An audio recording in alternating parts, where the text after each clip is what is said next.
दुनिया के दोस्तों, कैसे हैं आप लोग। मैं उम्मीद करता हूं आप लोग अच्छे होंगे और अपनी ज़िंदगी का निर्वहन बड़ी खूबसूरती के साथ कर रहे होंगे, जिसमें आप पर निगाहें होंगी ईश्वर की और वो आप पर पूरी तरह से कृपावान होंगे।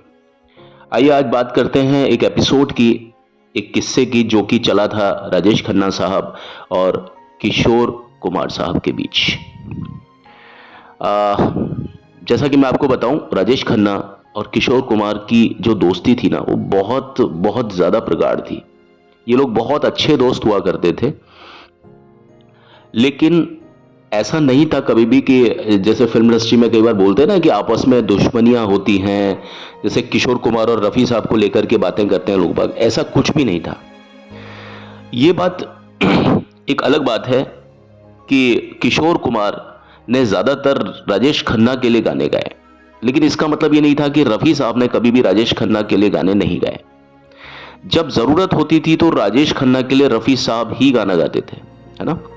और इस चीज़ के लिए किशोर कुमार ही रिकमेंड करते थे। कई बार किशोर कुमार ने ब्लैंक मतलब फेस मतलब एकदम उनको मना किया कि साहब मैं ये गाना नहीं गा पाऊंगा, आप ये गाना रफ़ी साहब से ही गवाएं और मैं इस चीज़ के लिए सूटेबल नहीं हूं। किशोर कुमार ने इस बात को खुल करके कई बार बोला है। या तो वो कोई भी म्यूजिक डायरेक्टर हो, लक्ष्मीकांत प्यारेलाल के साथ में इस तरह की चीज़ें होती थी कि लक्ष्मीकांत प्यारेलाल से किशोर कुमार इस तरह से बोल दिया करते थे। कई बार जब उन्हें लगता था कि गाना कव्वाली स्टाइल का है, तो किशोर कुमार उस गाने के लिए इतने ज़्यादा कंफर्टेबल नहीं होते थे, तो वो खोल करके बोलते थे। राजेश खन्ना साहब को भी उन्होंने यही चीज़ कही थी। तो आज एक ऐसा ही किस्सा मैं आपके सामने बताने जा रहा हूँ। ये किस्सा था सन 1971 में आई एक फिल्म दुश्मन से। दुश्मन का नाम आपने सुना होगा। एक गाना था वादा तेरा वादा, वादा तेरा वादा, इस तरह से करके था, है ना।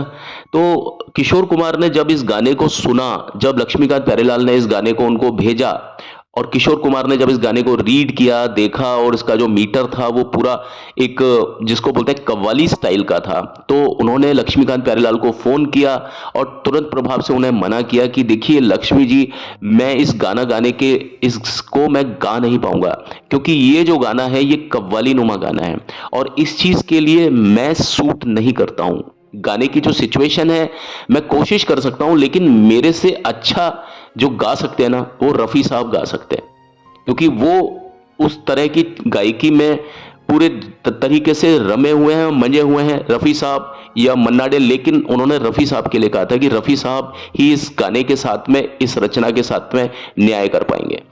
और इस बात को एक इवेंट में अमित कुमार साहब यानी किशोर कुमार साहब के जो लड़के हैं, उन्होंने इस बात को बताया था कि उस समय मैं स्टूडियो में ही मौजूद था जहां पर लक्ष्मीकांत प्यारेलाल और किशोर कुमार साहब बैठे हुए थे और मैं वहां पर था।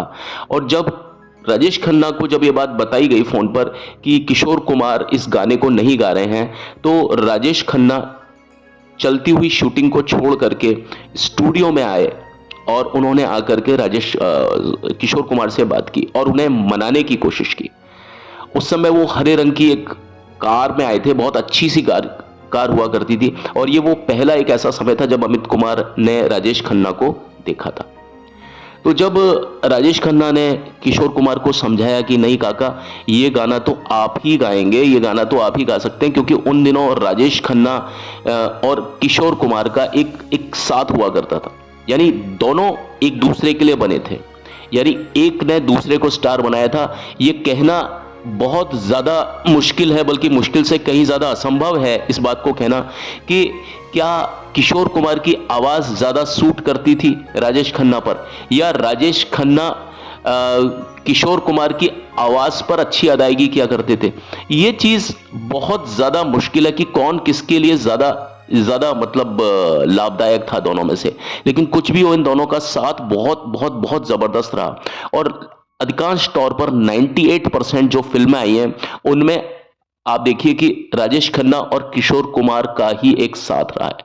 लेकिन ऐसा नहीं है, इसके बीच में कुछ फिल्में ऐसी भी थी जिसमें रफ़ी साहब की आवाज़ का यूज़ किया गया।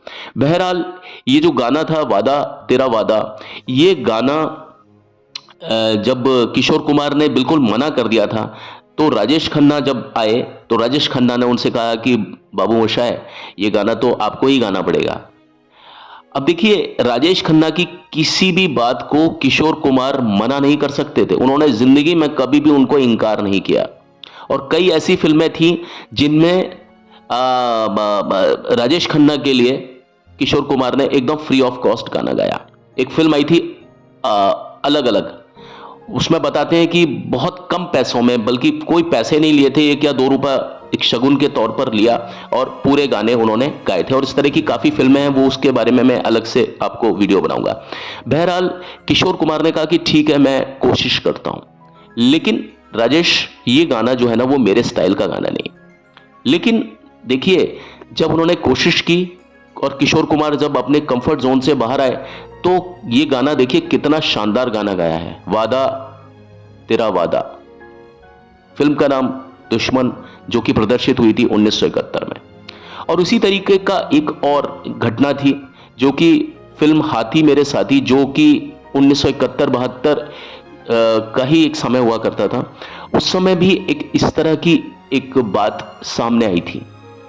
और ये ज्यादातर सिचुएशन लक्ष्मीकांत प्यारेलाल का जो ग्रुप हुआ करता था उसके साथ में ये सारी चीजें हुआ करती थी किशोर कुमार की, कि जहां किशोर कुमार इस बात के लिए लक्ष्मी प्यारे जो म्यूजिक डायरेक्टर थे, बड़े होनहार, बहुत बेहद बेहतरीन, उनके लिए मतलब उनसे वो किशोर कुमार कहते थे कि नहीं भाई, मैं ये गाने को नहीं गा सकता। अब देखिए, एक गाना था जो मेरे ख्याल में हाथी मेरे साथी का सबसे ज्यादा बेहतरीन गाना है, और इस गाने के सामने आप उस फिल्म के जो दूसरे गाने हैं उनको लगभग भूल जाएंगे। वो गाना था नफरत की दुनिया छोड़ के प्यार की दुनिया में खुश रहना मेरे यार। वो एक गाना था जिसमें वो सिचुएशन थी जिसमें हाथी को मार दिया जाता है जबरदस्ती में।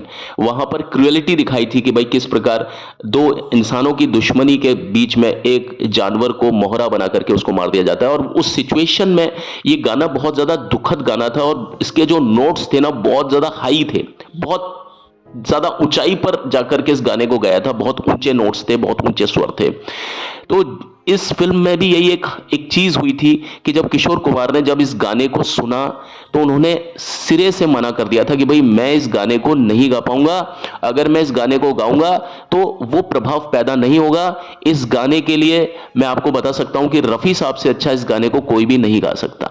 और आप देखिए इस गाने में जो ऊंचाइयों को जो छुआ है नोट्स की, वो आप समझ जाएंगे कि वो रफी का ही एक टाइप हुआ करता था, और इस तरह के गानों में रफी को कोई टच नहीं कर सकता था। लेकिन सबसे ज्यादा जो ध्यान देने वाली बात यह है कि किशोर कुमार साहब ने ही इन सब बातों के लिए म्यूजिक डायरेक्टर लक्ष्मीकांत प्यारेलाल को मनाया था।